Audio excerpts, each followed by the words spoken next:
kids by just sitting in front of them and having a conversation.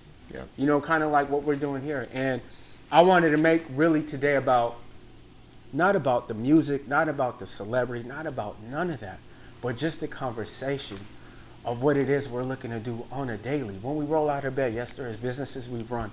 There's things we got to do. There's things we got to just do to just somewhat be relevant so that we don't ever lose the pulse or the language that needs to be had for the culture. And within that, it's really a matter of saying, okay, God has blessed us to obtain all this information, these journeys, these experiences, and then come back, and these platforms, and then come back and just share. You know, it ain't about a product, it ain't about an art, it ain't about none of that, man. It's about the information of what's required, what the expectations are, and how do you manage that? How do you, you know, success is such a broad word, right? Because success means different things to different people. But at the end of the day, what I look at success is ultimately, you know, something, a vehicle or know-how of ultimately fulfilling what it is you love and feeling that feeling of, man, it all started with an idea I had for myself, how I looked at myself, how I value myself.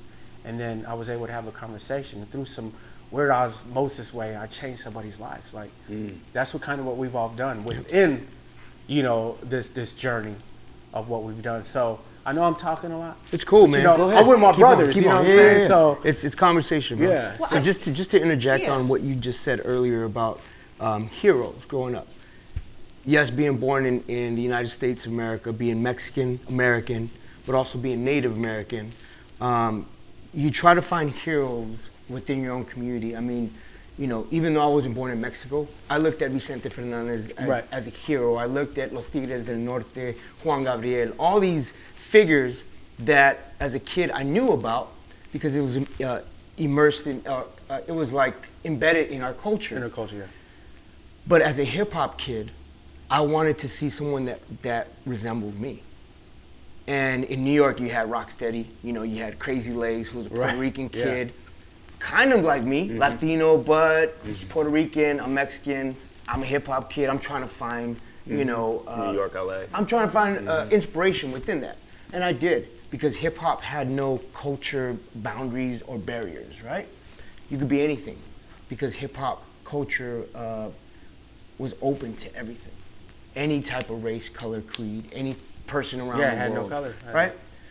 So, as you did, I looked at Michael Jordan, Magic Johnson, Bruce Lee, you know, Michael Jackson, Prince, as inspiration to fuel my yearning to be a musician and my want to be on a big stage. But then I always said to myself that I also want to represent my culture as a Native American kid, because my grandmother was a Shoshone.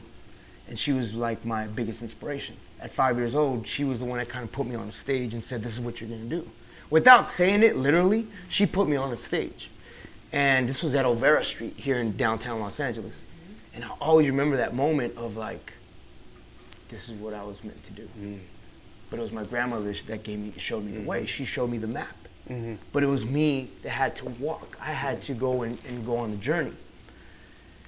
So that being said, you know, I know that kids or the youth is looking for inspiration within people that mirrors them. Right, and that's why I think too, like when I look at everything you do on even your side, Karim, and being entrenched in the community and understanding the need where the breakdowns are, I mean, it's for you, and I kind of want to hear from you, just, you know, when you see these kids and when you see that connection they have with you, because they can look at you and say, man, he looks like one of us, you know, and you're able to get through those things very quickly. You know? Cultural relevancy is important right. when you're trying to break through with human beings.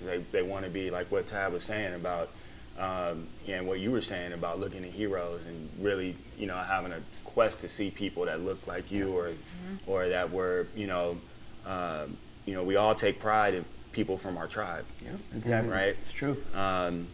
I think just in terms of humanity, there's an element of tribalism. I mean, we see that right now in the current political climate. It's true. Everybody's trying to find their tribe. And protect it, right? So, but what I found through success, and something that we were talking about prior to going on air, was you get to a place to where you realize, but by the grace of God, you would necessarily be where you are.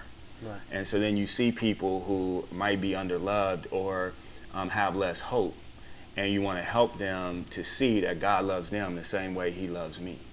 And that there's really no separation between the house I live in, the car I drive, the vacations I go on, the restaurants I go to versus where they live and their limited number of experiences, because when it's all stripped down and taken away, when it's over, you know, we're the same. We're the exact same. Yeah. And so, you know, there's power in being a professional or being good at what you do, learning your trade well, excelling, being a leader within it, and then transferring that information or the possibility, you know, to people who otherwise wouldn't have accepted that possibility for themselves. Right. And I think that's what's so dope about this show and what you're doing, because regardless of the field, right, this is what Connected is all about, man. So, like Dab said, I'm so honored to be here today, just to be able to chop it up with champions. Yeah, and you made a great point about just how, you know, empowering the youth or empowering your people.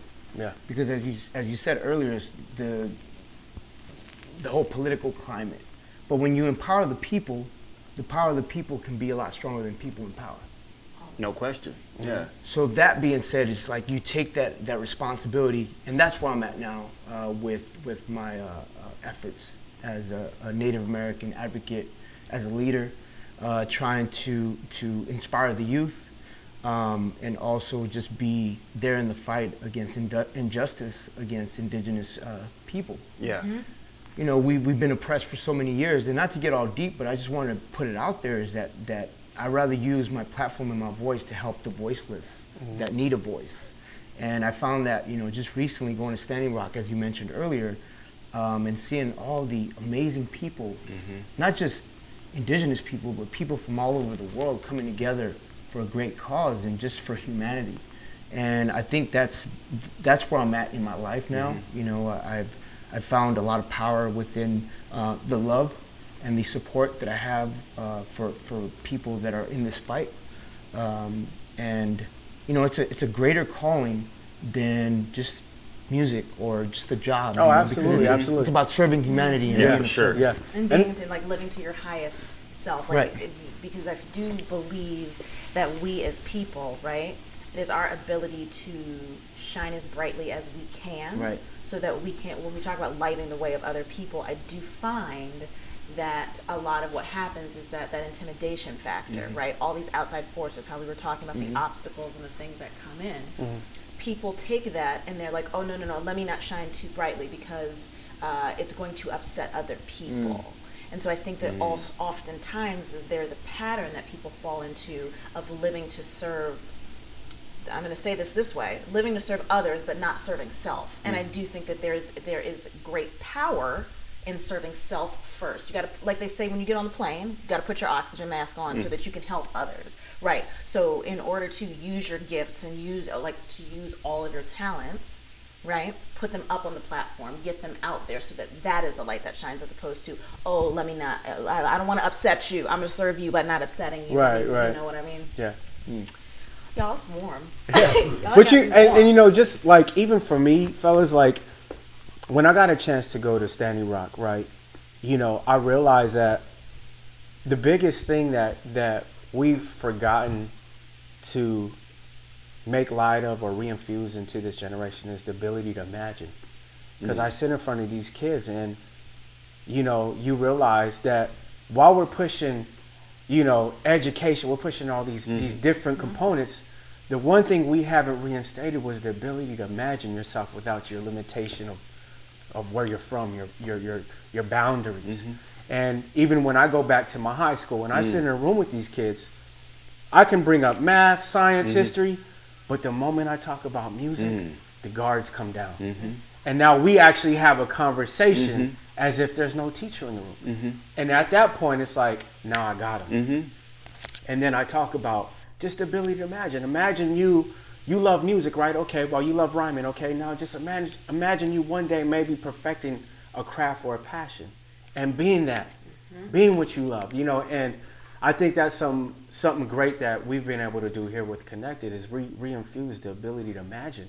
You know, a lot of these folks, it's crazy because we'll get Q&A and they ask the simplest questions, but the questions that really mean the most, like, what does your day consist of? Do you get up, do you jump on your emails right away? What part of the day do you spend being creative? Like, when I go to... What do you do when you get blocked and get sad? Yeah, when you get sad or when you show up to this job interview, man, like, what do I need to, my presentation, tie, like the fundamentals, man. And we've been able to see firsthand with this show, like we get folks, I don't care if they're in their 30s, they still don't have a clue. And it's like, I looked at Connected as being a vehicle not only to connect the cultures and push people for their aspiration and dreams, but to also reintroduce the most simplest things. Well, I'm glad that you brought this up because we've been talking on such like a high esoteric philosophical level, and then you just went down into the nitty gritty. And I think I get these questions too, right? As entrepreneurs, people will always approach us about how did you get to where you are? And the thing I return to people, first of all, is you got to be outstanding at what you do. Like, you can't expect to have the benefit or be recognized as a leader in your field if you don't know it. You have to be you got to be an expert at it, and that doesn't happen overnight. Right. That takes a lot of practice. You have to know. Like, somebody might come to me and say, "I'm in the restaurant business," but somebody says, "Man, I have an idea and I want to, design T-shirts and I want to have this label." I'm like, "Okay, great. Have you ever worked at a manufacturing company? Do you know factoring? Do you know graphic design? Right. Have you ever put a team together? You ever been at a magic show? You ever been to, have you ever been to you've ever done that? Yeah. So why would I or anybody else or yourself trust yourself, right, to invest money, effort, and energy into something where you haven't already proven that you're outstanding? So you have to be willing, you have to be committed to the process. Right? And it's a process. and know that it's a process, right? It's not about a destination because there isn't one. There's only milestones. If you get $1 million tomorrow, you're gonna wake up in the morning trying to figure out how to get to. Right. That's so dope because we have our hashtags that we like to run in parallel with what we do here at Connected, and one of them is overperform. Yeah. And two is we got Monday Movement. This is my classroom, and one of the as simple it is, I learned something great from Karim years ago, and it was simple. He said to me one day, he said, when people are great on fries, you don't put them at the register. Yeah. You know what I'm saying? And when people are great at the register, you don't put them on flipping patties. Yeah. And that really comes with being able to identify what you're good at. Yeah. And hopefully, eventually, become great at what you actually know. I want to pose a question since we brought it down to a human level where people can relate on a daily basis. Yeah. What was your first job? Let's go around and say, what was your first job? Before you started doing anything entertainment driven, what was your first job? My very first job was I worked as a dance, like a junior counselor when I was 12 at a dance camp. Awesome. And I made $10 a day. My first job in the 8 to 5 kind of realm was I worked at Best Buy in San Bernardino. Awesome. Yep. Yeah, my first job was I worked at McDonald's. Yep. 9 years old, 10 years old. By the time I was 12, it was serious. It was like 8 hours. Awesome. Leave, go to the park, play ball. Your first job? Okay, so I always say this is one of the biggest stories that I've shared throughout my career. Is my first real job was working at Disneyland. And I worked custodial during the day, picking up horse manure for parade, right? So during the day I was doing that. Caca? Caca. Right. Dealing with a lot of caca back then. And then at night I was performing with the Black Eyed Peas. So I was living a day-to-day job, but also trying to live out my dream at night. Right. So I was doing both. You were doing this to do that. I was doing this because what you didn't do is abdicate your responsibilities. I did not. And plus, you got make feeding yourself somebody else's responsibility. Mind you, I had a son.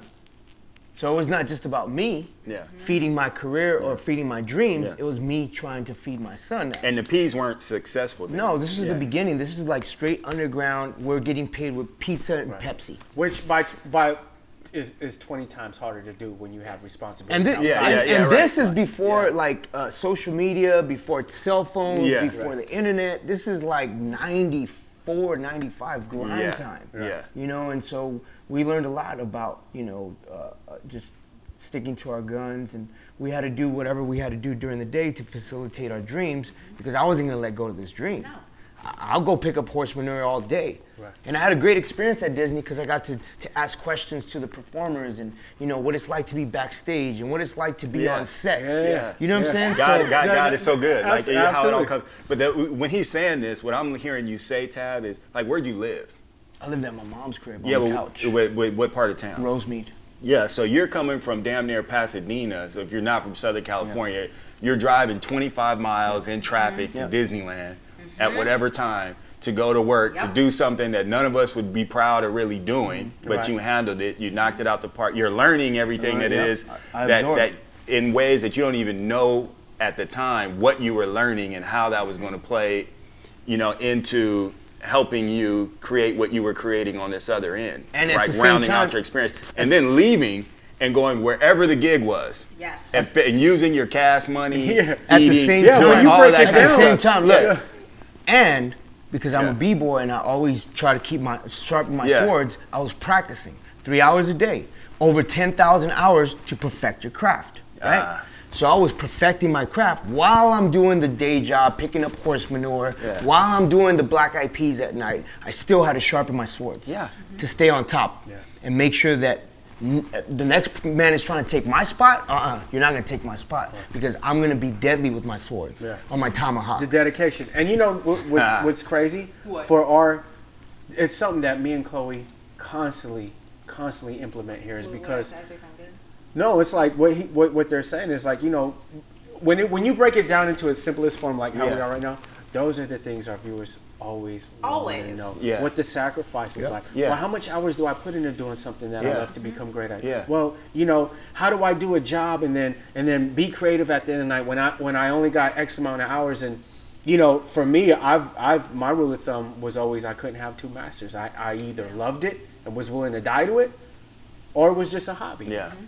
I got two things to say to that, right? First thing is, I feel like when we get down to the essence, it doesn't matter what you believe. This is not, you can believe what you want to believe. Higher power, no higher power, that's on you. But when it comes down to it, what we're talking about is the difference between living in fear-based thinking and living in faith-based thinking. And you cannot exist in both places at the same time. So yeah, you're working this day job, you're hustling at night, blah, blah, blah, blah, blah. And it comes down to a point of, no, you cannot serve two masters when you get to that point. But knowing when you're at that point and having the faith to know you can let go of this other thing, that you will fly, right? That's the one thing. The other thing I'm gonna say is, how about we do a grind out? Oh, you guys want to do a grind You out? guys want to do a grind out? So check this out. Within the show, we do these things what we call them grind outs, which is where we introduce jobs. So by all means, if you see something that on the detail side that you feel can best suit our viewers when they apply for these jobs, by all means, chime in. Because we don't like to send our folks in like with a bent sword. Like they gotta come in there swinging and really ready to execute and land this job. So we're gonna go into grind out number one.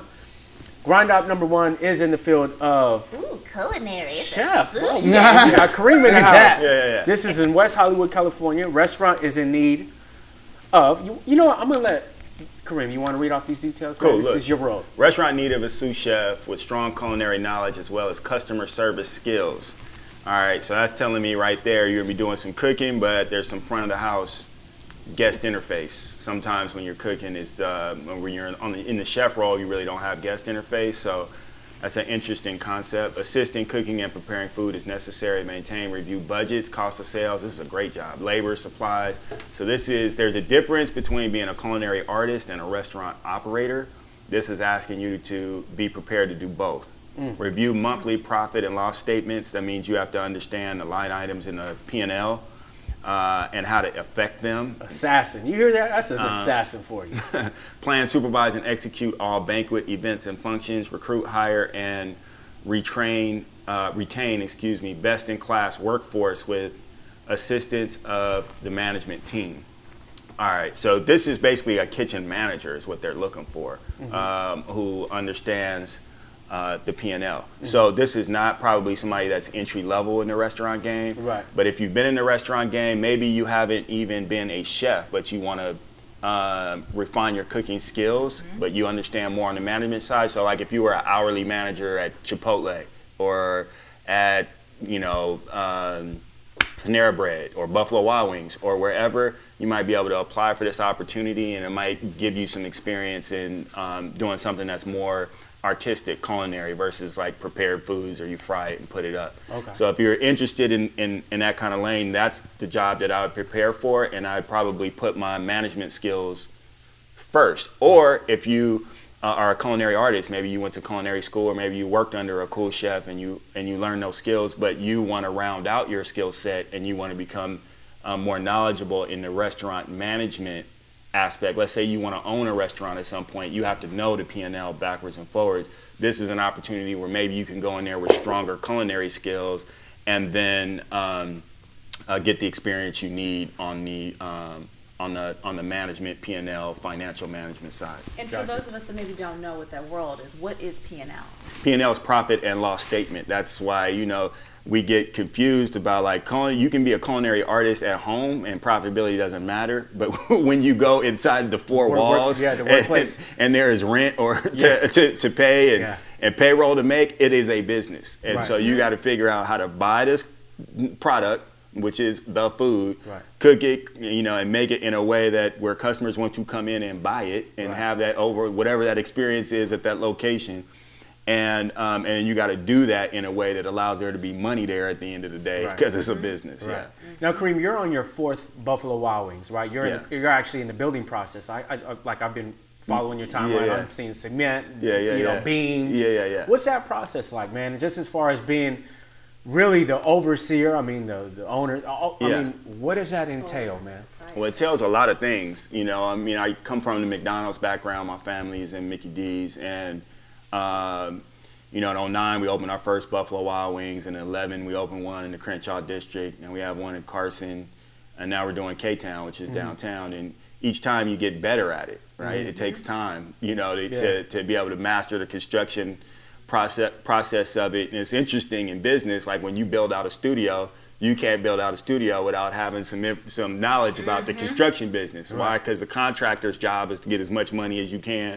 You got a finite amount of money, right? And you got to build this thing and get it done, right? So sorry. Yeah. So you, in addition to developing people, and especially entry-level people, and that's the thing. One of the things you were talking about, your passion that I'm passionate about is, some of us who maybe we're not going the higher education route right out the game, and still got to figure out a conduit to get from where we are to where we might want to go, and still want to work, right? It's the Taboo who's working at Disneyland, but eventually is going to be doing this, right? Is being the type of leader that encourages people to exercise the muscle of excellence, because that's what we talk about at Connected. No matter what opportunity you bring to your viewers, it's about being outstanding and competing, and not living in an excuse-free environment and making it happen. That's another thing I've learned from you very well was, you get to a point where you got to hold folks accountable, and this environment is a non-air environment, man. It's just how it is, man. And I think even for me, music has been, the start of my life from day one. There's a couple of things I'm decent at, but I know when it comes to music, God, without a shadow of a doubt, gave me a gift.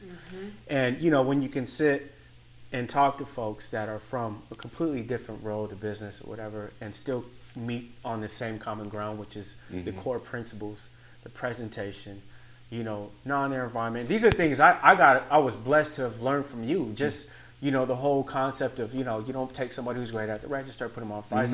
Those type of fundamentals apply throughout business. You know what I'm saying? And I was having a great conversation with my friend Josh on the way up here, because I'm getting ready to do a panel with this cat, Gary V, who's Filipino dude, right? Yeah, forward thinker. And,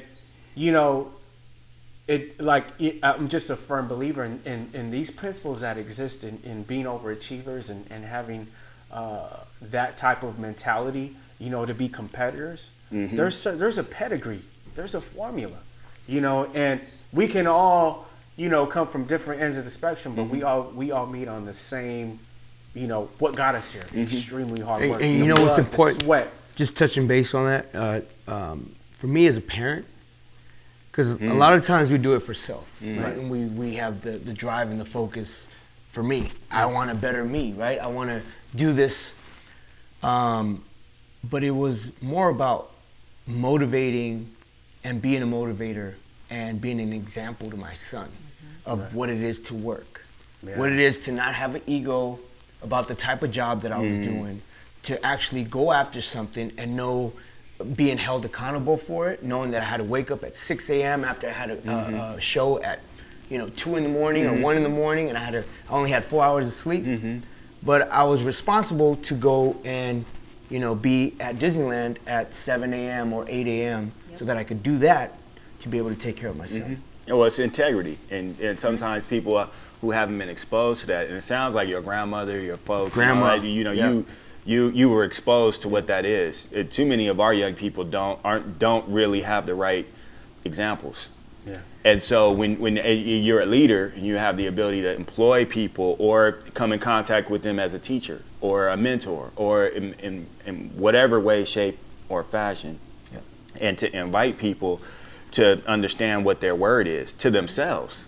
Yeah. Like, right, when you say, I want to go do this, but I got to go do this, and if I didn't get home from my show at 2, I'm going to get up at 6.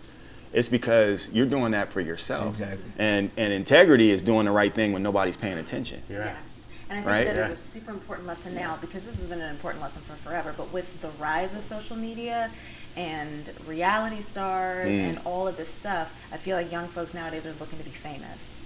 And when you are on that path, I'm not saying your path is right, I'm not saying that your path is wrong, but it does come at a cost. And I do think that some of what that cost is this integrity, right? Yeah. Because they are willing to, because if you're working from the outside in as opposed to the inside out, right? Yeah. You're just trying to put up a facade, this appearance of being successful without having done your work, without having had your process, and you got nothing to back it up at the end of the day. Right. So you will sell yourself out. You will sell out the people that you love. Like you will just sacrifice. We all sacrifice. I don't mean it like that. I mean it in the sense that your backbone, your character, all of these things fall by the wayside when you're trying to keep up the front without having anything in the back. Yeah, because then you don't have the proper tools. Yeah, and it's like, it's like what you do with your famous, with your celebrity. Yes. And when I look at like what you've been able to do, Tab, and your incredible journey with the Black Eyed Peas, traveling the world, touching different cultures, people that look nothing like us, singing your songs, knowing the words, it's like, it's what you do with your celebrity, what you're famous, that component. And, I want to cut to a video that we have on you.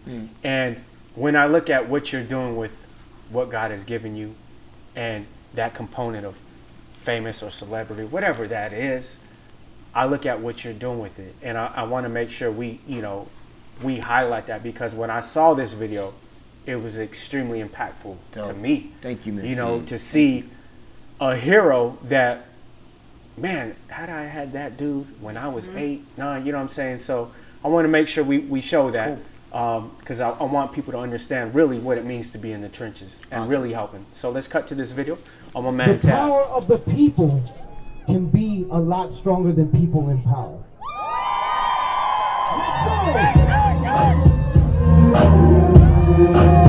Stand up. Here we go. This is dedicated to everybody here that stand up. The people from front to back, side to side, stand up. Here we go. Stand up to the First Nations and the people that been living here for thousands of years. Stand up. We've been fighting for our freedom since the Nina and the Peter and the Santa Maria. Stand up. Like Geronimo, Sitting Bull, Red Cloud, Crazy Horse, Leonard Peltier. Now they poisoning the waters for our sons and our daughters, so we on the frontier. Here we go. One nation, one cause, one people, one tribe. Now it's us against the pipeline. Get on your feet to steady rock, and we'll show you how strong we can be when we unify. To all my niggas, all my niggas, To all my tribe, recognize yourself, keep going. Keep your hands to all my ladies. Hey, to all the rich everybody here, y'all. To all my I want everybody to shake, stand up. Stand up, stand up, stand up, stand up, stand up. Stand up, stand up, stand up. Stand up, stand up, stand up. We're standing rock, we're standing rock. Ladies and gentlemen, tonight we are one people united. See, and you know, that's why I always say when you look at the various vehicles the good man upstairs gives us, whether it's music, whether it's through business, whether it's through opportunities, it's like these are these moments where you look at and you say, man, as a kid, you know, I never imagined I'd be that champion for a culture of people. And when you become that, it's like it only kind of reassures you and redirects you to really, at the end of the day, what it's really about. Yeah. You know, like you can't, how else do you describe that? You know what I'm saying? It's like, Well, X amount of years, X amount of hard work to only come back to the essence of what it is, which is to inspire. Since we're being honest, let's break it down so all the viewers could understand the journey they got to be able to be of service. So as we do sometimes, I got lost in this entertainment industry by overconsumption of drugs and alcoholism for 16 years. And in 2007, March 29, 2007, I became sober. So I've been sober for 10 years. So that was my first, like, oh wow, I made it, right? I thought like that was my biggest fight. Huge. And that's a big I thought that was my biggest fight. June 24, 2014, I got diagnosed with cancer. Now that was out of my control. The drugs and alcoholism, I was bringing that upon myself, right? It came 0 to 60, the fame, success, what we were talking about. I didn't know how to handle it, but I got a hold of it by, you know, making sure that I wasn't on a suicidal path, because I was. So I stopped doing that. But then when the cancer thing hit me, I had a fight by, you know, with my life, resilience, staying focused, making sure that I didn't allow this chemotherapy that I was enduring to take me out mentally and physically, because it was in those moments where I wanted to give up, but I didn't. My wife, my kids, my family, my friends, they all kept me with that fighter spirit, that warrior spirit, right? So after I came out of that, I said to myself, I want to be of service. Cancer, and the fight against cancer, but also my grandmother was my biggest inspiration. She was a Native American woman. And I started seeing all these things happening in our communities. From suicide rate being 202%, obesity, cancer, like medical facilities are like an hour away from reservations. Pharmacies are 45 minutes away from reservations. The medical technology that we have for res, it's not even close. It doesn't compare to a hospital like Cigna or Kaiser, any of these hospitals. So I said, okay, now I got to put on my humanitarian hat and become a voice for my people. There's nobody else that could do it, so let's do it. I saw Shailene Woodley as an ally doing her thing. I saw Mark Ruffalo doing his thing at Standing Rock. I even saw Jesse Jackson go to Standing Rock. I said, they need one of us. I love the allies, but we need a Native guy to also be there, and someone who has a platform. So I said, you know what? Let's use this blessing that I have with the Black Eyed Peas and channel this energy to bring awareness and bring sight to the people that are going through this situation at Standing Rock, but also the medical, also talking about the injustice against indigenous people, equal rights. So those journeys, the sobriety, the cancer, kind of fueled me and prepared me to fight this ultimate, you know, bigger war, the war against injustice, and to just be a voice and a beacon of light to help and to be of service.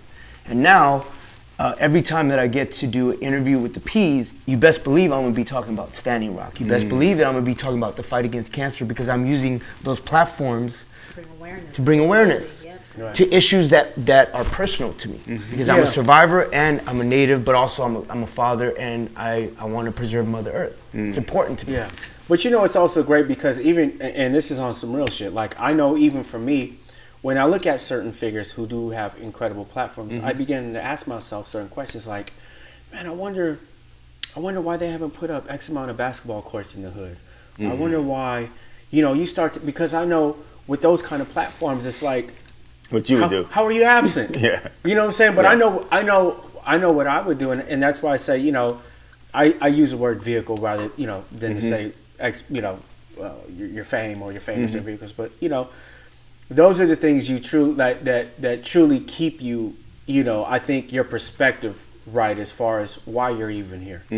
And you know, like what you were saying, Tab, when you get those opportunities, you best believe I'm pumping what I'm doing on this side, because this is really what it's about. You know, you do what you need to do, you know, to obviously pursue your goals and your dreams, and you grind, but eventually there comes that integrity, those self checks where you say, okay, now that I've gotten it, Yep. How am I giving back? what am I doing with it? What am I doing Yeah. with it? And what What's really it for? drives you? What's it What's the for? fuel? Yeah. What's the fuel that's driving me? Yeah. It's not about like you know, when as we do when we fight for our life, no matter what you encounter, you say to yourself, the career and the money and all that stuff did not exist when I was fighting for my life doing chemo. Gone. Didn't even There was matter. no Black Eyed Pea moniker or any of that stuff. Yeah. It No was red just carpet. straight me, Yeah. Yep. an IV, and this poison being pumped in my body so that I could live. And right? then at the end of the day, Maybe. who's there? Maybe. Yeah. And Maybe. then at the Yeah. end of there, after it's all said and done, who came to visit me? Yeah, yeah. Who was there? Yeah. Who was in that room with Yeah. me? Those are the things. That's true. man. When you're early in your career and you have an idea about what you want to accomplish, right? And you know, you're focused on that, and then you're working hard. So let's say you're doing the things that we're talking about that you have to do to become successful, and then you begin to accomplish some milestones. Yeah. Right, and then you get to the milestone, and as soon as you get to the milestone, like the next day, like we said earlier, it's the next thing.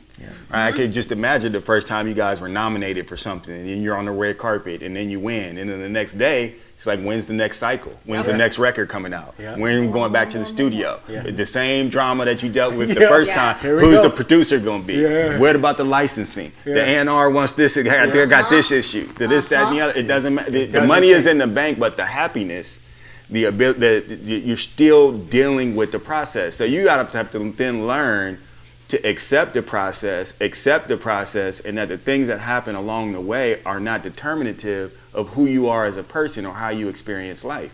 Like struggle and the ability to get people to do what you want to do, need them to do, or enroll them in your possibility, it either will or it won't happen, but that's not going to determine your value or whether or not you're happy. Yeah. Where you Right. live, Yeah. your house, your this, because it never changes, no Never changes. matter how successful you become. Yeah. Right. You Yeah. think, you think the days of, the uphill battle of having Yeah. to prove yourself. Come on, man. And Oh, I've please. done this. I did Janet, I did Bad Girl, I Girl. did Ush, I did Yeah. this, I did that. Therefore, it's no, it's not. Mine. It's No, no, already no, no. owed me. The world owes me Yeah, now because no, I paid no. money. Wait, I'm gonna take a pause. I think we should do some more grind ups. Yeah, let's do some more Let's do, jobs. why don't we do Let's two get some back to folks back? hired. See, here. let's do 2 and 3. I think that's a good feel. Oh, okay. there we Live go. sound engineer. This is in Oakland, California. New church requires audio engineer for services. Plenty of opportunities to grow and develop. State of the arts sound system. Now I'm gonna throw something at you, Tab, with this grind out, because you've dealt with a handful of sound engineers getting your sound right. What are some of the things that you can kind of just share for our for the folks in our audience that are looking to apply for such a job? Is what they need to know, obviously how to talk to the artists, how to work with people, because I mean, just for me, a lot of the sound dudes I met, they're assholes, you know what I'm saying? And because they deal with people confronting them the wrong way, so shed some light Well, on you that. just touched on something that's very important: respect. Right. Sometimes you get artists that have no respect for the situation. Sometimes you get, just like a very cloudy atmosphere where people are like just not having fun working because either the artist is an asshole or the engineer takes that vibe and just runs with it. And then, so it's like negative against negative, right? So first of all, we gotta have respect for the dude's just trying to make your music sound great. Right. Yeah. So you gotta work as a team. It's gotta be a team effort. It can't just be the artist that's working. It's somebody's gotta make the sound right. Right. Another thing that I learned is educating the engineer on what sound you really want. Right. How you like it. You like it bass heavy? Do you like your vocals high? Do you like your ad libs low? Like what specifically do you like? So you have to have communication. Right. Communicate. Right. So that they understand. Okay, they like the big bass. They like the kicks heavy. Heavy. I like that boom bap. I want to hear the boom bap. Focus on that. Yeah. Right. So let me ask you a question, Tab. So if I'm applying for this engineer position and I want to be impressive at the interview, right? The information that you would share with them to take in, make sure you've studied up on X, Y, and Z, and make sure you emphasize these 3 points. Yeah. What would those be? The history of the band or the artist, so that they know that you actually did your due diligence and you did your background check on what their sound is. What their sound is key. Number 2, just go in there prepared to deal with personalities. It's ego, it's artistry. It's sometimes you're gonna get weird, eccentric type of personalities. Yeah. Number 3, get ready for sometimes it's a long haul. Sometimes studio sessions last 12 hours, 14 hours. It all depends on the artist. Yeah. You start during the day, by the time you get out, it's nighttime, and you're like, damn, what am I talking Or the morning, yeah. We're in the morning now, right? So there's this time, making sure that you understand that it is time consuming, but it's a team effort. Hurry up and wait. Hurry up and wait. Yeah. That's the name. That is the name. That is the name. And to add on to that list, first and foremost, I always think it's mandatory. Every engineer should know their gear, all their gear. A lot of times you'll get a group that'll come in and for some strange reason they have this awkward request. I usually run my verb through this mic chain and this and that. So I always tell engineers, you have to know your gear, and any downtime in that environment where something goes wrong or you're getting a buzz on a feed or something, you gotta know how to work through those. You gotta troubleshoot. Absolutely. Troubleshoot, and you gotta be able to be time efficient, because the last thing you want to do is have an artist on stage saying, I thought we were ready to go. What's going on? You brought me out here and the sound man ain't so you gotta make sure you know. Sound like you heard that before. Yeah, oh man, all the time. I've seen sound man get bottles thrown at them because they're not on their A game. Yeah. So those are things you Tab, you want to do your due diligence on all those, but you really want to know your gear, and what it's capable of. So let's roll into grind up number 3. Let's do it. We're on a roll. We're on a roll. Grind up number 3. I'm gonna let you tackle this one, Cloie. Oh, is that me? Right. Oh no, I don't think this should be. Well, okay. Bakery and pastry chef in Brooklyn, New York. Shout out New York.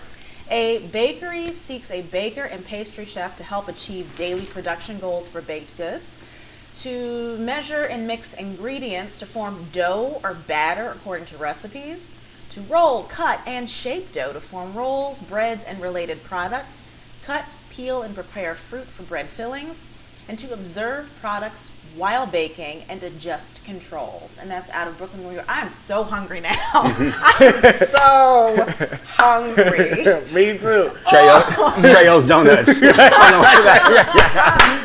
Donuts. Oh man. What's your take on that grind out right there? Again, it looks like it's kind of entry level, which is, again, it's a great opportunity because you have to learn. Right. So you're probably going to be working under a shop owner, manager, somebody who's already like a master baker. So even if you like to cook, maybe you haven't been to culinary school as a baker, but you bake at home, you could probably apply for this position. That's what, reading between the lines, what that looks like to me. See, man. How much tasting would be involved in that job? A lot. Right. Yeah, a lot. This is not a gluten-free environment. If that's your concern, this job ain't for you. Okay, so fellas, before we continue the conversation, which is so good, we do have, connecting jobs, connecting people, we have our student success stories that would come in every week. And this week we are honoring, it is Tommy Hendrix, if we want to put that photo in. Shout out to Tommy. That is a strong artistic photo. Yes, Tommy. Now, he just finished a career, or after he finished his career in the NFL, he was a linebacker for the Dolphins. Dope. Right? Overachiever. All the way. And also the Jaguars, he followed his passion into music. That is a leap. That's an interesting transition. I love it. But anyway, to find out more about Tommy and all the good things. Don't that spend he's your done. pension on music, but go ahead. Oh, wow. It's true. It's true. It's real, man. It's true because Quickest way to go broke. Jump in the music industry. We're going into a Been there, done that. we're going into a time period where record labels are pretty much non-existent. Yeah. To be honest with you, streaming is the thing. We come from the era of going to actual record store, Sam Goody's, Warehouse, Tower Records, Music Virgin Plus. Record Store. Music Plus. Oh, the big one on Union Square. Remember the Tower Records at Union Square? That's what I'm Virgin. saying. So the fact that does not exist anymore, it says a lot about where the music industry is at, right? So really the existing vehicle that we have is touring. People still want to see tours. I mean, Great performers. U2 was killing it last night at the Rose Bowl, Yeah. right down the street from where I live, and it's awesome to see that there's still business touring. As far as record sales, unless you're Drake or Adele, record sales don't really exist the way that they used to exist when labels were, a thing. Not saying that they're completely demolished, but you don't really hear about it a lot. Now you have vehicles like Apple Music and Spotify and all these other vehicles that allow artists that may not necessarily be on a major label to have a voice. Yeah. SoundCloud. Yeah, SoundCloud. Yeah. But I think too, with the shift of the industry, I also think it's keeping the creators honest again, because you got to create an incredible body of work now. Yeah. And maybe that body of work just isn't a 10-song LP. Maybe it's the vehicles you use to touch the culture. Yeah. Whether you're partnering with different companies, agreed. whether Video. you're bringing on new brands to magnify that spotlight. And I say to other creators all the time and producers, like, it's like now we gotta get back in the game in a real way. The days of just kind of assembly line in music, those days are over. Yeah. You have to make something that really connects with your consumer now. He touched on a great point. The blessing that the P's we've had throughout our career is partnerships. Yes. Partnerships. The P's we've been known for a lot of great partnerships, from AT&T Yep. to Best Buy to AEG. Now we have a partnership with Marvel. We did a graphic novel with Marvel Comics to be able to do a soundtrack for the graphic novel, but also do a Netflix. Yes, you are. Yes. So you're doing all these, possible. It's bigger than just the Yeah. songs now. It's Yeah. bigger Yeah. than just, and so Yeah. it just shows you we have to get back to now making that a great experience as well, because Well, what I've- and it also shows you too, like we were talking about earlier, is you can't just be an artist and an asshole that nobody wants to work with because you have record sales Right. and you can be isolated on this island. yeah, exactly. You got to be a business person and you got to be attractive to people who don't give a crap about you as they're not going to go to the bowl to see you because that's not their get down. They need you to sell their product. Yes. They need to partner with you for a different reason. Yeah. And if you're difficult to work with or you're a jerk, they'll choose somebody else. to someone else. Yeah. And I think the great thing through everything is that the conversation still can be started with music. It's weird because you have these companies that aren't in the music business, but they want to be a part of the culture. So when you have a music conversation with them, they get engaged. Because music still has that impact. Unfortunately, in the corporate side, it's the lead or loss, right? They use music as the vehicle to get you in. Yeah. But once they get you in, they're pushing you off to a different product. Yeah. Right. So luckily, music still maintains that influence. However, as the people that create it, well, now we just got to get back to, we got to lace up our boots and now start creating timeless, like, where's our next Jimi Hendrix? Where's our next Stevie Wonder? Where's these, even though the culture has changed and these kids are into, it's kind of like what we're into. Like, we had our dance moves that we partnered with a certain song that they went to. And now it's kind of like that thing again, but in a different way. They got their own spin on it. And it's, you can't really You can't really like be bitter about it or protest it. You have to understand it, Yes. understand the pulse, and figure out how to make that a part of your experience. You listen. I mean, Evolve, right? there's you been grow or die. There's You been grow or die. signs Yeah. of potential. Gary Clark Jr. Gary, is awesome. Leon Bridges is awesome. Yep. You know, so they hold on to the essence of soul music and educate the youth, because they're young as well. They educate the youth about, there was a Sam Cooke before there was a Leon Bridges. Yeah. There was a Jimi Hendrix before there was a Gary Clark. So these influences, you see that in the market now. It may not be as mainstream as the Kendricks or the Drakes. But once people start gravitating to that and understanding that there's an essence of live musicianship, there's an essence of writing, genuineness. genuine. That's why I actually, because you brought up a couple artists, that's why I love Anderson .Paak, because I love what he brings. He brings the youth, the skill, the relevance, but he also brings you that home cooked musical flavor. It's musical, Yeah. And I think that's where you get the lineage of people that are willing to buy into, put $1 down on you, and say, I'm gonna grow with this artist. Right. I'm gonna get that EP. I'm gonna come see you at a Fay Dodo's Temple Bar. Temple Bar. Yeah. You know what I'm saying? That's that. Yeah. And I think people are into that. You see it across all industries. And that's one thing for somebody that is newer, that maybe even has an entrepreneurial aspiration down the road, is that the experience, there's a premium on experience now, even in the restaurant business, right? So you see concepts now in the fast casual, like it's more culinary. Even in you look at McDonald's menu now, it's not the same menu that it used to be, and there's more options. There's more. There's better flavors. There's more quality of product. They're gone away from hormone beef and all of that kind of stuff, because that's what people are requesting. And then how many fast casuals are there in your neighborhood? Used to be you had to go to these metropolitan, to a metropolis to get great food, and then you'd have Fridays and Denny's and stuff in Rancho Cucamonga, or the mom and pop diner. Yeah. And now you've got these fast casual pop-ups or not even pop-ups, they're just fast casual or other restaurant concepts where really quality food and culinary artistry is a part of the experience that's more everyday. It's not necessarily special occasion. Right. And the same thing is happening with music. It's about experience, right? So now it's about, we always went to the Hollywood Bowl and brought your bottle of wine and did this for the Playboy Jazz Festival, but how many other festivals are out there now where it's about musicianship, right? And it's about the entire experience and what goes along, and then what social cause is a part of this, the Broccoli Festival, everything right now is about the overall experience, because we're living on our phones, and I want to connect with Tab around something that we like. Buffalo Wild Wings, as a franchisee of Buffalo Wild Wings, is successful not just because we have TVs and people come to watch the game, but because it's how we live. People sit at the table, they get their wings, a drink and a beer, and they're on their phone, they're doing social media, they're across the table, they're talking to you, there's 60 TVs going on, they look up, see Sports Center, might peep the score, might not, but that's the world that we live in. That is the world. Right? And so to be able to take note of that, acknowledge that, recognize that, and leverage that in your plans as you're moving forward across any industry. Right. I was going to say, you touched on a good point about, bringing something to the hood.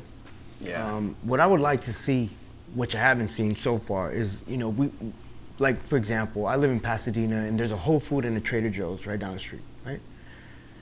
I don't really see a lot of those type of stores offered in neighborhoods. There is none. And it bothers me, because I know that we always try to be health conscientious and talk about organic, this, that, and the third. So we need somebody like Magic Johnson. You know how when Magic brought the Starbucks and the movie theaters and provided jobs for inner cities. I would like to see that.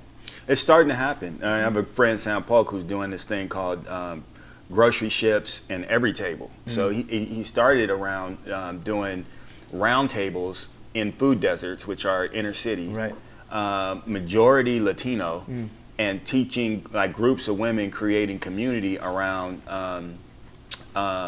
food choices and how to choose the right foods to go home and cook in your home for your kids, because childhood obesity is so big. Exactly. And then he turned that, literally, I just got a text today of him talking about, can you talk to me about franchising? Because he's opened his 5th unit with ready-made meals. So these are organic meals. He's got 2 in South L.A., 1 in Santa Monica, 1 in downtown, and he's opening his 5th. But he charges $5 in the inner city and $8 in high rent downtown in Santa Monica for the same product. So there's a commissary. You can go and get your ready-made meal, and it'll taste good. Chicken mole with organic vegetables and brown rice and this, that, and the other. So these are the types of concepts that are here in Southern California, but that are growing. Right. But they start in the inner city around the metropolis. That's not going to be available in Rancho Cucamonga or Fontana or San Bernardino today. But it'll be in Pasadena soon, right? Those types of things. But the other thing is farmers markets. Yes. So, it's not that you have your grocery store, because Trader Joe's, everybody looks at demographics. So you're not going to build a studio where there are no musicians, or you're not going to put a store that's going to sell, or Equinox is not going into South LA, because nobody's going to pay $150 a month or whatever it is for a gym membership in South Los Angeles, right? But so they know demographically what are the household incomes wherever they pop them up, because they know that community will support that business. The same is true for Trader Joe's, Whole Foods, and the same is true for the choices that Food for Less or some of the other grocery chains make in terms of how they stock. Because if you go to the Albertsons by my store on Crenshaw, man, you've never seen a fried chicken line like that, man, with the grape soda and all of that. and it's just like that. Yeah, I mean, that's what it is. But that's because that's what the consumer is choosing. So there has to be a cultural shift and consistent education, and then and the choices made by kids, like farming in schools and all of that kind of stuff, that is helping people begin to shift in terms of their patterns. I've been going around to different schools and talking about prevention, cancer prevention, because a lot of cancer prevention comes from diet, nutrition, especially for the kids, because kids, if you speak about McDonald's or you speak about things that they know and they're subconsciously kind of favor it, they'll never know about cancer prevention. Right. So I go there and speak to the kids that speak the language. I don't get too crazy with the medical terminology, but I speak from my experience, and I speak from coming from East Los Angeles, which is a predominantly Mexican community, but also knowing that there's certain foods, instead of eating, X, Y, and Z, I'm gonna choose to eat an apple or some carrots, because I know that it's gonna help prevent cancer. But if they don't know this, then they're not educated, then they don't have the information or the tools to be able to say, And like you said before, what blew me away is when you talked about, I'm 43 years old, so I've had people in my life with cancer, but when you start talking about the nurse being covered head to toe, just her eyes open and coming in with chemo to put that inside your body, like, that's something that I wish I'd have heard earlier in life, because that would help me, that incentivized me to make some different choices. And it breaks my heart when I see pediatrics, and I go into these, the Children's Hospital in Los Angeles and in Orange County, and I see these kids, they have no idea how severe their cancer is, because they're going through it, but they're also young, so they don't, well, as adults, we know fear. When they're kids, when they're 3 years old, they don't really know fear the way we know it. They just think, it's part of, it's medication that I have to. It's just what I do. So that being said, the more that we could prevent and help and educate the youth about proper foods, diet, working out, exercise. I'm all about that. Lifestyle. Just infusing that education into lifestyle. And for your listeners, it's healthy people do healthy things. Absolutely. So, we were just having that conversation on the way up here. Why not be outstanding in every area of your life, right? As you're pursuing these things, and just be healthy, because you feel better. You go work out, you're a better leader. Right. Yep. Even today, the mind itself, man, alone is when you feed that. You know what I'm saying, and your body and your nutrition.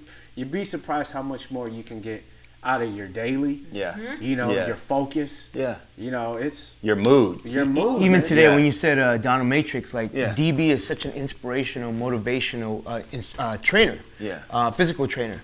that you sparked me up for this interview.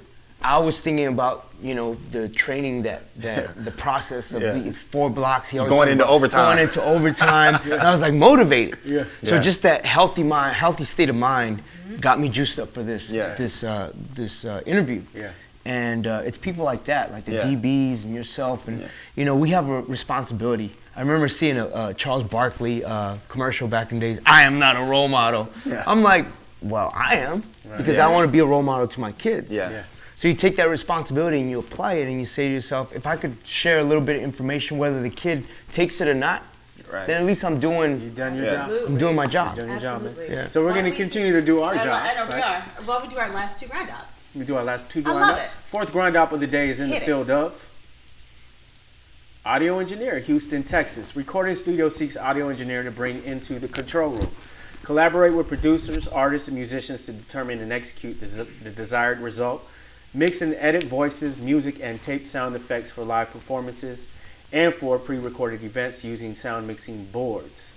So this is actually a great, you know, I always look at these type of grind ups, Cloie, as a way to get into a studio, you know, a commercial studio and kind of land a gig as far as being the house engineer. Absolutely. And the cool thing, you know, the world of engineers, it's a very small world. Everybody knows each other, and they kind of just shift the gigs to one another. You know, and these are these kind of opportunities where that can possibly happen. You can break in. People You don't can know how to break in. And then I always look at, you know, people say, well, is it temporary? Is it permanent? And I always look at any job as an opportunity to make it a permanent job. It's just how you go in and impact the folks there that are running operations. So, you know, it's a great opportunity. We have a lot of aspiring engineers that tune in. So this I want to give an example. My cousin Joel, who's sitting over there, Joel Arevalo, he's I remember he told me a couple years ago, yo, I'm going to school for sound engineering, and you know, he's also an MC, but he was always fascinated by music. And to see his growth now, he's actually here recording radio film. You know, Where is he? he's right here. Joel. I don't know. I mean, come on. What up, Joel? Come on. Hi, come over here. So Joel is my little cousin. Yeah, hop on in, man. You were coming anyway. So it's just a prime example So, bro, for sure. of Good to like have you, bro. people chasing their dreams and aspirations. Started through music for him, MC, but then he's like, you know what? Let me take it a step further and get some information and some knowledge. Go to school, and I'm gonna let you speak on that for a little bit. Just let people know like what it took. Totally. I mean, as far as like being an artist first and all that. Oh, would you like a mic? Sure. Great. That I can do for you. Happen. I'm gonna flip you around. All right. So yeah, pretty much working on the other side. I started doing music for a little bit, and I was doing the performance side, right? Being the artist and all that. And I always was infatuated with like sound, audio, the manipulation of audio and all that. So I was like, you know what? I'm gonna go to school for this. You know, learn it properly, but also, you know, getting the insight from people like you, dude. Like, I don't know whether you realize that or not, but you guys touched upon that earlier about having that example, right? Somebody that's doing it at a high level where you see it's attainable. Same thing with you, dude. I see you doing it out there, always giving me advice and all that. But yeah, as an engineer, you know, it's crucial to get out there and talk to people, work with people. One of the biggest things you guys touching upon it too, studio etiquette, man. Working with artists, dude, you're like, everybody has different types of personalities. You know? Yeah, and I'm glad you brought that up, because I know for me, just in my dealings with engineers, you know, on their way up, you know, I told them the biggest thing you can ever be in a room is a fly on the wall. You know, and they always say a sponge doesn't talk, right? So you sponge as much information as you can so that when you do get the opportunity, you can fly. And that's the key thing. Totally. And, you know, just to be able to look at your journey, you know, and now, you know, sitting on the couch here on Connected, talking about, you know, just the with all you beautiful people. what you've been able to do, right. you know what I'm saying? And you know, obviously we've all had mentors and heroes at some part playing a role in our career. So, you know, just to see that come to fruition and you be able to chime in on an engineer gig is really what it's about. Because a lot of our viewers, I think the key thing for making those type of impacts is people being able to sit back and look and say, okay, man, that's the same road I'm on. And what did he do different? Yeah. Okay, that's okay. And that's the key thing, right? Is being able to share that information. Yeah, always learning too. Like you said, sponge on the wall. I learned from a lot of different people in the industry. Something I heard a lot was always be the smartest person in the room. You know what I mean? Just like someone the gear. We'll breaks never be down the and only all. smartest person. Yeah, never be the only smartest Yeah. person. But like you said, when the gear breaks down, you know, just being able to know what's going on. It's a Yeah. big thing because if something breaks down, you see the guy looking around, like kind of scrambling. You're like, that guy don't know nothing. Yeah. You know what I mean? Just also the perception. You know what I Yeah. mean? Just perception of like all that stuff. But yeah, always learning, going in there, you know, Yeah, making and contacts. You're networking, always all that meeting stuff. exactly. You're always meeting That's new the thing. people. You know, That's the thing. somebody needs somebody to record this guitar lick, or oh man, my buddy they got a band, but you know they don't have much dough, but they're cutting everything at the house. You know, there's all types of ways as an engineer to get into something that you love, And also, just to interject on that, taking your groundwork and being in the trenches and applying it to when you say, you know what, if I'm working at a studio where I'm just like hired as an engineer, then you're able to say, well, what if I want to open up my own studio? Yeah. Because then you parlay your own situation and you become like a Tom Maserati or Dave Pensato, where they started, you know, as engineers and they were able to grow. Yeah. But it's just attaining and knowing that you can dream. Yeah, and the entrepreneurial aspect of that, you know, it's. I always think of it as it's. You got to take it a step further than just the application of Right. what it is you actually Exactly. do, Totally. and understand how, as a business, everything could possibly tie in, because any possibility is just another opportunity for you to kind of Yeah. extend your hand Exactly. into other aisles or across the aisles. So, You know, the time we're living in, we're all entrepreneurs. yeah, So at the end of the day, the more you have the ability to round out your knowledge as a business person, your talent's out front. yeah, But there's some fundamentals of business, and the sooner and the more you understand how to do that, the more options you're going to create for right, yourselves. exactly, And because things are going to come at you that that are unexpected. right, And the more options that you have to deal with them, the better your outcome is going to probably be. right. Yeah. So, and that's cool. You know, I want to show you guys. I'm not sure if you guys are aware, but we also have a connected app that Facebook has taken on it and has inserted as a part of their messenger platform. So I want to show a quick graphic on our It's Connected. It's something I like to show every week because I like to remind our creators that, you know, we're making it as easy as possible to provide opportunity, right? We're giving you jobs. But now we're also introducing an app that you can easily use, get on your phone, get on Messenger. And this actually takes any creator, any job near you, whether you're in film, radio, and it now puts you in front of these other folks and connects you. So you're actually able, as an engineer, to put your work, how much you charge, and it'll say, hey, there's an artist within 5 miles who's looking for an engineer. That's awesome. You're now Huge connecting, tool. right? Yeah. So now let's say you're on the app and It's like Postmates, huh? yeah, you come There it across is. a guy who's a Dope. film dude, Changing who's the a film game. dude, right? And he's saying, hey, I'm looking for a better music. You might know some cats that are pumping tracks out daily. Yeah. You say, hey, I got a guy who can probably submit some tracks, maybe. So it's just another way to connect, That's dope. right? And I always say we can come here, we can all get together every Monday, right? But if the application isn't there on our That's your viewers' Tuesday end, through Friday, right there, or through what Sunday. more can we do? That's it. You know what I'm saying? What more can we do? So I actually, you know, because we've had great conversation, we're flying today. We are. I actually want to get to the Q&A part of the show because I want our viewers to kind of just engage with you guys and ask some questions. So let's see what we got, Cloie. Thank you, man. Thank you, bro. We're getting questions lined up. All right. Good to meet you, bro.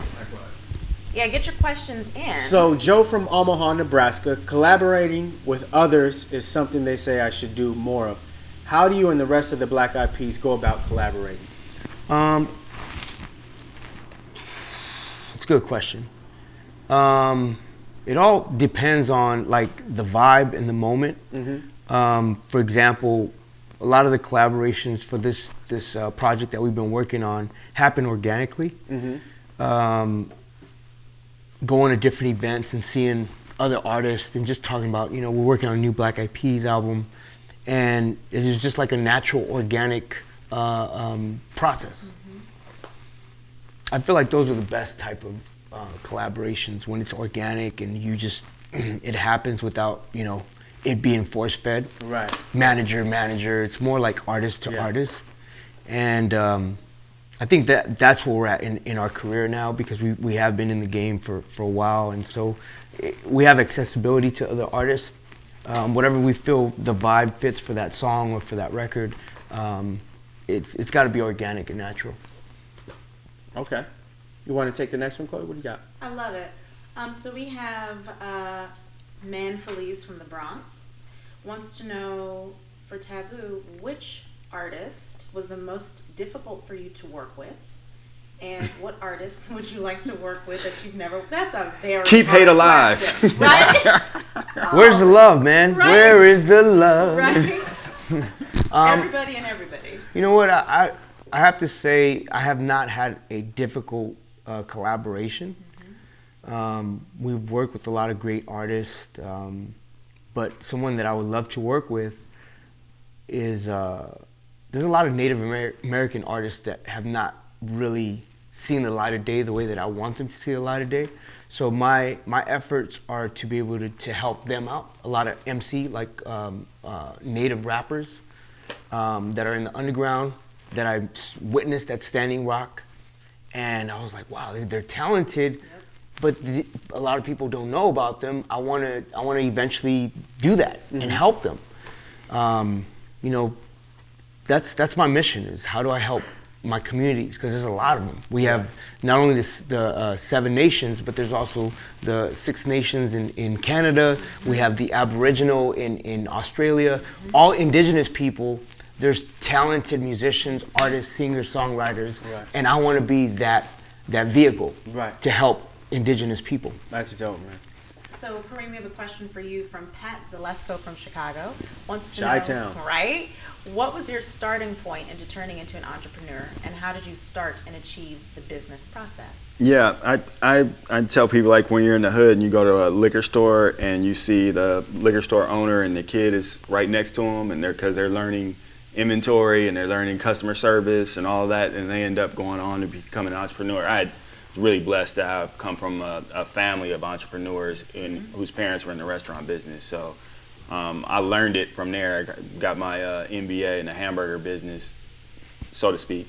And then, but I got out of it, and I wouldn't have got back into it unless I saw this brand. So it's something about the brand that's like, is would, because we have gone to McDonald's and kicked it together, but most of my friends wouldn't. But you definitely go to Buffalo Wild Wings and watch games and hang out. You have to like what you do, because you have to spend a lot of time doing it in order to be good at it. Right. And so it was a brand that I thought was dope. It fit my core competency, so it wasn't too much of a departure from what I had learned in McDonald's in terms of executing at Buffalo Wild Wings. And so that's why I decided to do it, and really understood the franchising business first, because I had seen it up close and personal. But again, I don't think you have to come from that background in order to do it, but I do think you need to work in the business. Like, if you can work for me and get promoted, then you probably ought not spend $3 million and open a Buffalo Wild Wings, or acquire those investors, because you're probably not going to be successful. You got to be able to run a restaurant in order to coach people. Can you also tell the viewers how much of your own personal time it takes to make the business run at the level that you need it to run? Well, it used to be like, when I had 1 unit, it was 70 hours a week.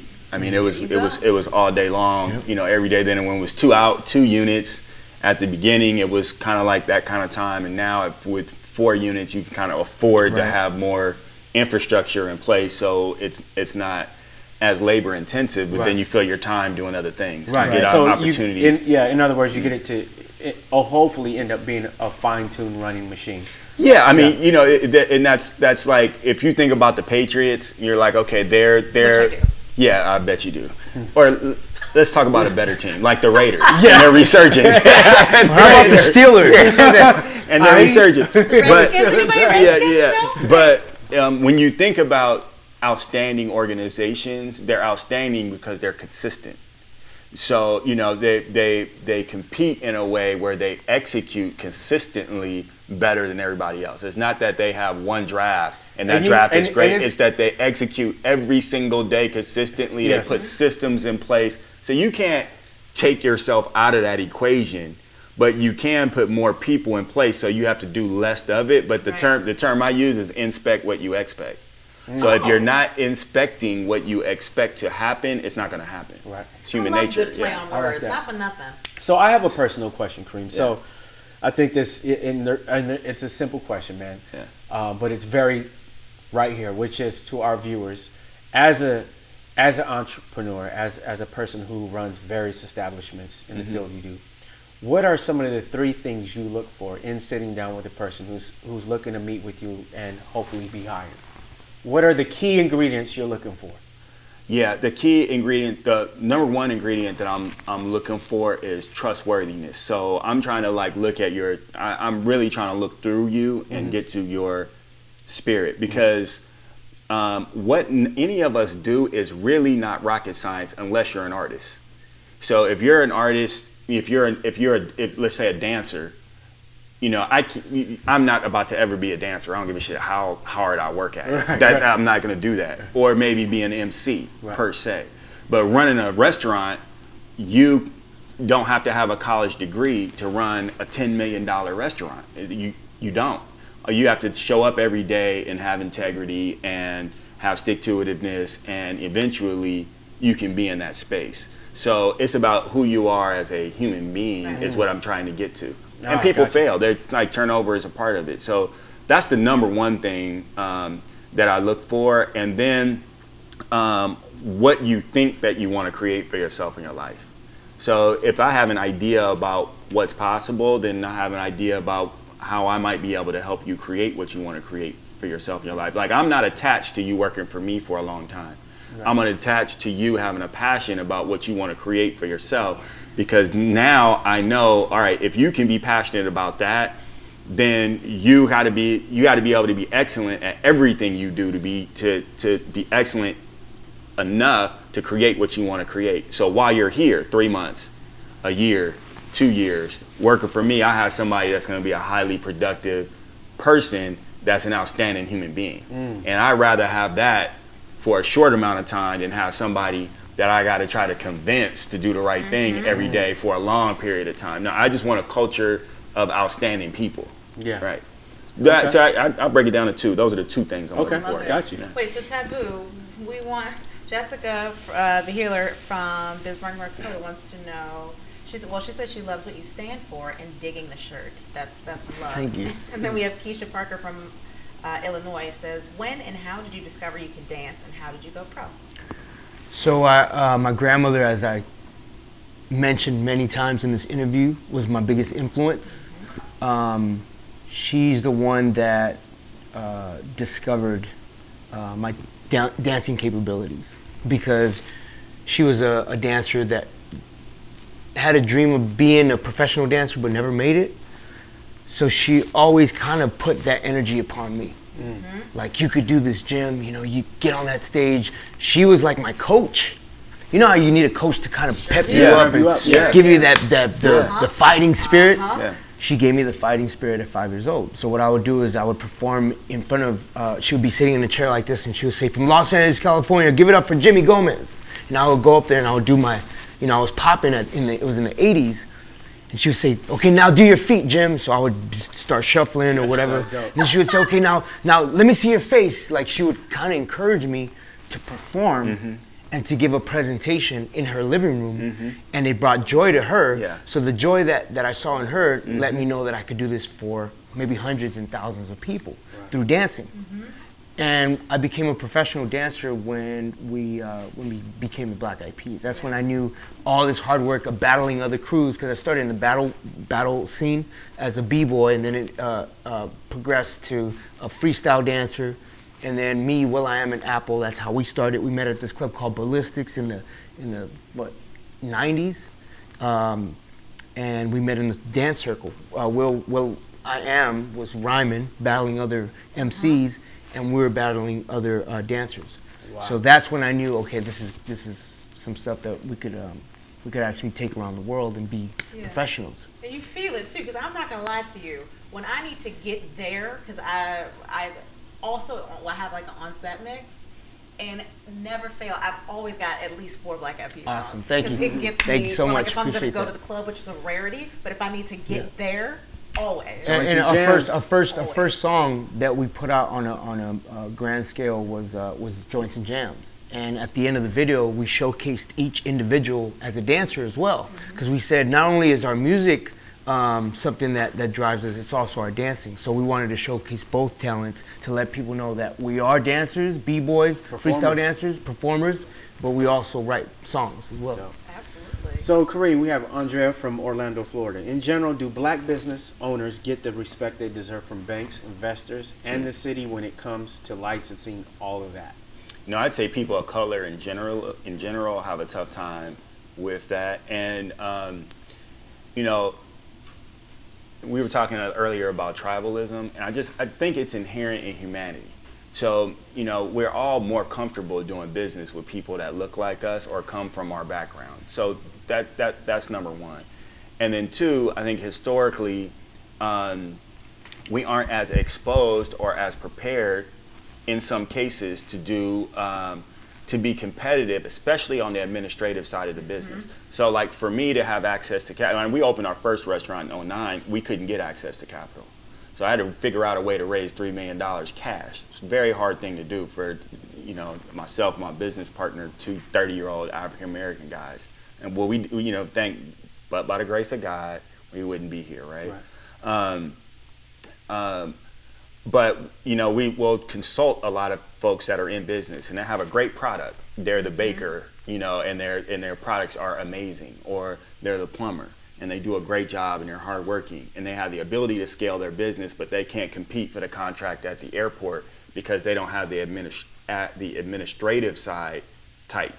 And so that's where you get access to capital, is being able to have tight P&Ls and reporting processes and systems. And so if you don't have it, I say at the very beginning, invest in acquiring that information or hiring bookkeepers, HR people, or, you know, outsourcing that service in some way so that the foundation of your business is based upon information. Right? And that you're capturing the information that's really happening in your business and you're making business decisions based upon that information, not just money coming in, I buy product, money goes out.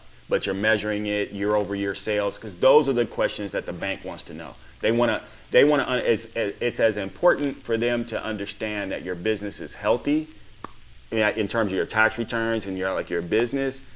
That's one aspect of it.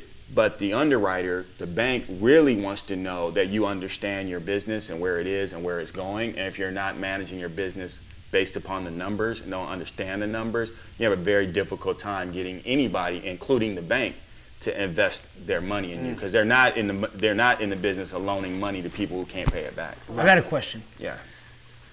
What advice do you give people that are entrepreneurs that cannot raise $3 million capital? That are struggling to make ends meet and really have the dream of opening up a business. You know, it's kind of like the parallel is people come up to me and say, what advice do you give? I'm a struggling musician. What advice would you give me so that I could carry on this dream and this aspiration that I have to make it in the music industry? So what would you say to those people that may not be able to raise $3 million, that cannot get, you know, a loan from the bank, to keep them motivated and keep that flame going? What advice do you give them?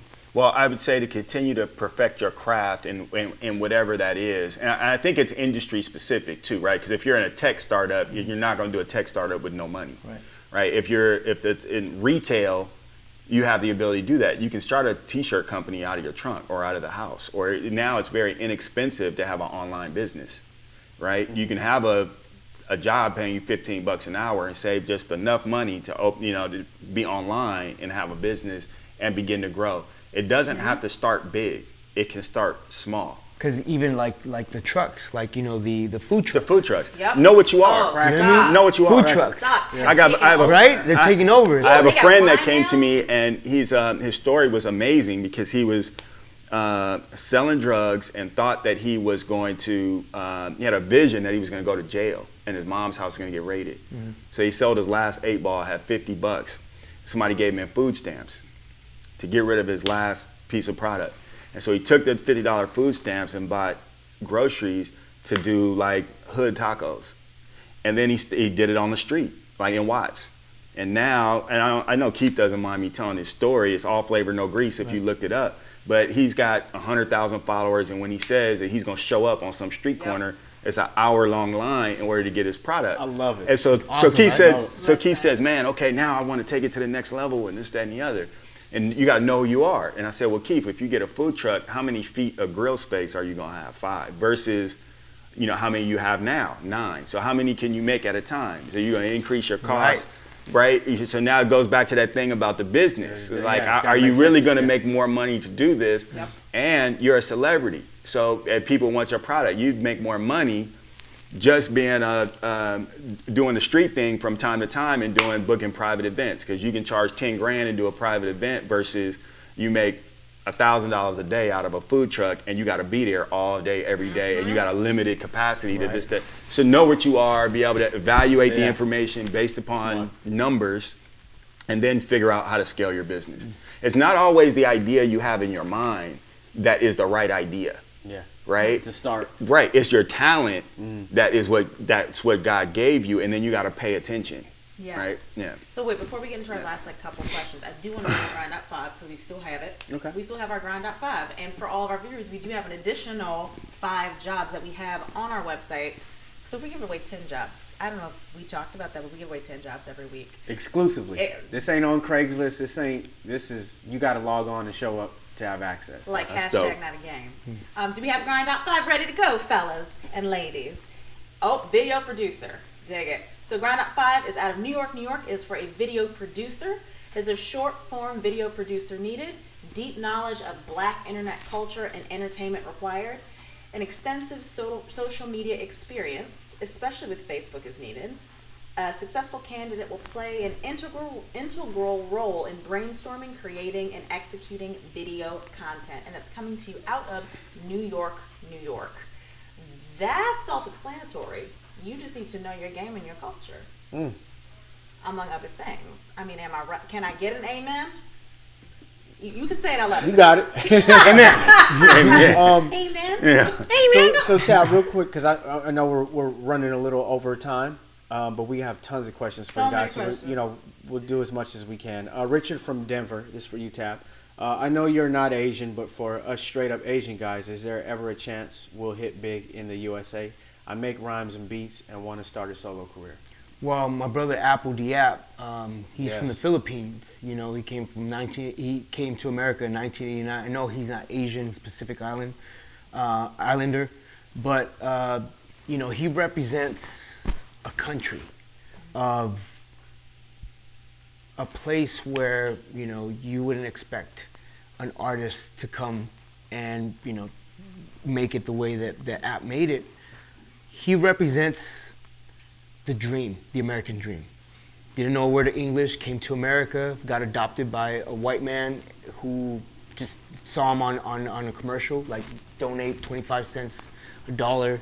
This kid in the Philippines, he was a farmer. And he came to America and he became, you know, Apple Diap from the Black Eyed Peas. But it goes to show you that no matter what race, color, or creed, Crazy, man. dreams are attainable as long as you keep your eyes on the prize. So just to answer your question, don't matter if you're Asian, Native American, Mexican, Black, white, dreams do, you know, are attainable. Absolutely. Yeah. And Karim, we got So our last dope. question for you.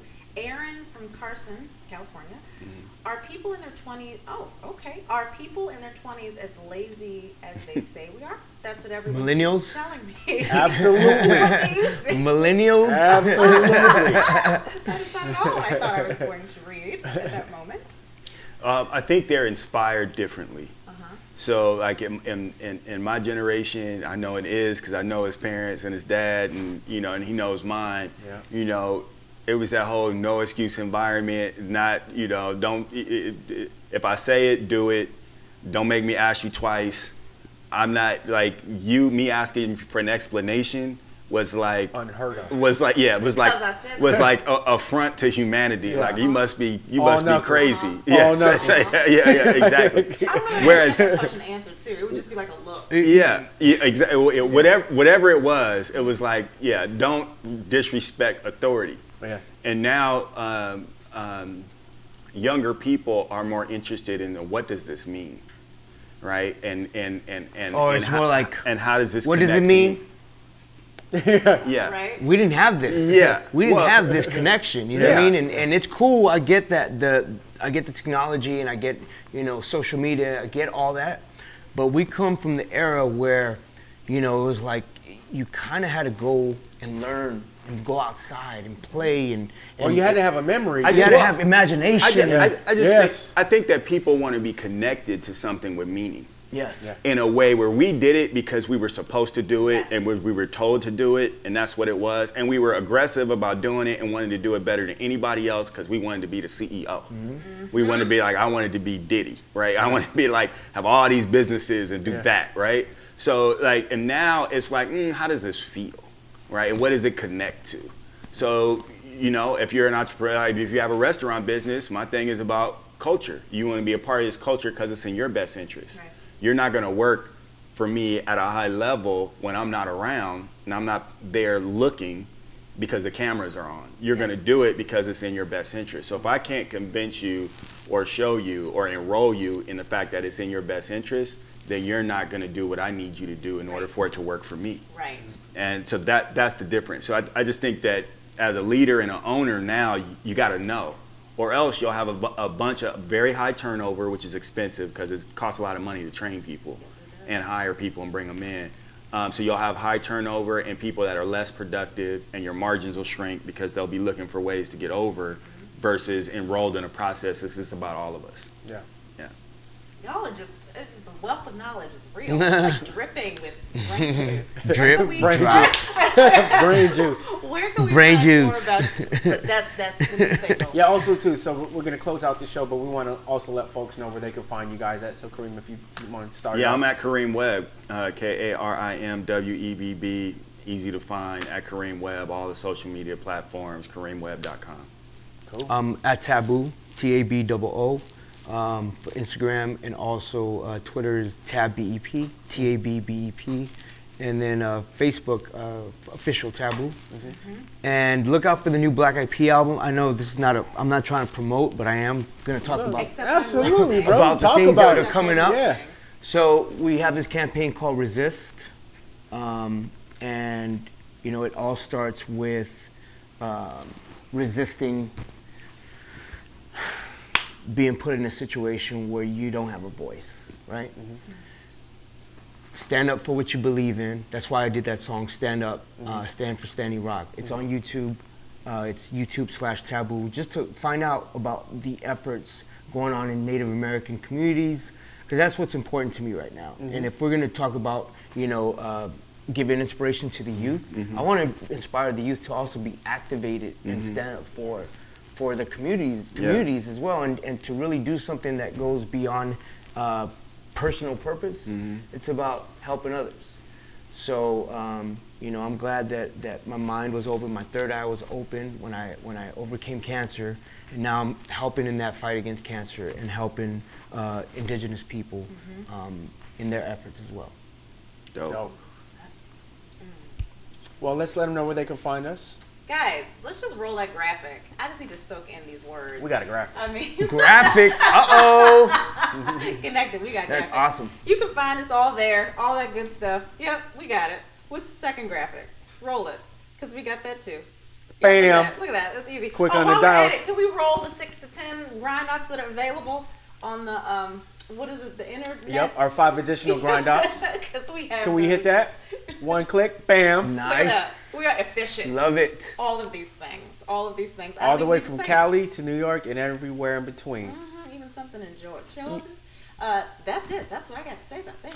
I want to personally thank Roland for Yeah. for being part of this whole movement. One of my friend Raul Resendez is part of the Shout team. out to Raul. He's Shout definitely out a brother to of the Raul, family. who's one of my family members. He's helped me along my career with studio equipment and just knowledge and information that I've needed.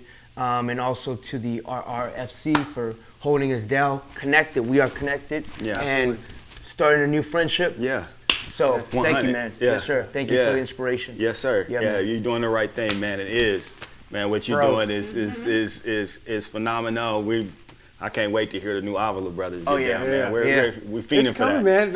man. It's coming, man. But dude, I definitely personally, as your brother, man, want to thank you guys for truly making the time, man, because time is the most valuable thing we do have, and for you guys to show up and understand, you know, what we're doing here at Connected. And, you know, I'd be a fool to think that it's all me. Nobody does it without a great team, and I got a great Connected team. Awesome. I got a family within Roland who is one of the fewest at that level who really understands the importance of being involved in the culture. And so when Roland was you know, came on board with Igor and Chris Allen, I mean, it meant a lot to me because that was a milestone we were dreaming to have, you know, at some point during the show. And, you know, for me, that's what it's all about. Who's got the skin in the game and who's willing to show it? Who's willing to come on board and get in the trenches? That's what's up. You know, so I appreciate you guys. Love you guys, man, for Love you too, making bro. the time today. Thank you. And it was a pleasure meeting you. Oh, Thank you you. guys are wonderful. Very graceful. Listen, Thank you. it Appreciate just, that.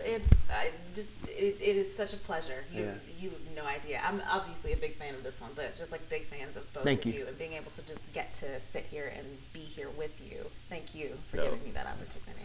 So you guys stay tuned. We will be back with you Monday.